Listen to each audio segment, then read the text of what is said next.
नमस्कार. आज आपण चविष्ट, पौष्टिक, मऊ, झटपट तयार होणारे उपवासाचे राजगिरा थालीपीठची अगदी सोपी रेसिपी बघूया. साहित्य डिस्क्रिप्शनमध्ये दिले आहे. सर्वप्रथम मिक्सरमध्ये आले मिरच्या पाणी न टाकता ग्राइंड करायची. प्रेशर कुकरमध्ये बटाटे जास्त पाण्यात 4 शिट्ट्या करून उकडून घ्यायचे. सर्व बटाट्यांची साले काढून बटाटे मऊसर मॅश करून घ्यायचे.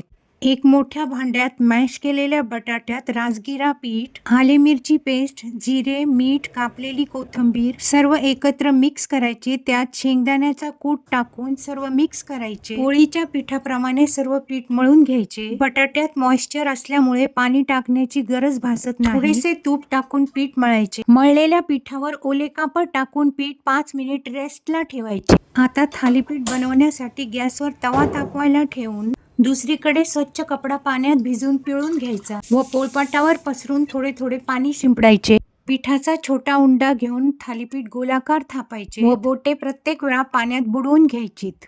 तापलेल्या तव्यावर 1 चमचा तूप टाकून अलगद त्यावर थालीपीठ टाकायचे. दोन्ही बाजूने तूप टाकून थालीपीठ मीडियम फ्लेमवर गुलाबीसर होईपर्यंत भाजून घ्यायचे. चविष्ट, खमंग, मऊ राजगिरा थालीपीठ रेडी. एकादशी, नवरात्र तसेच नाश्त्यासाठी उपयोगी पौष्टिक थालीपीठ तुम्ही पण बनवा, मनसोक्त खा, आनंदी राहा. धन्यवाद.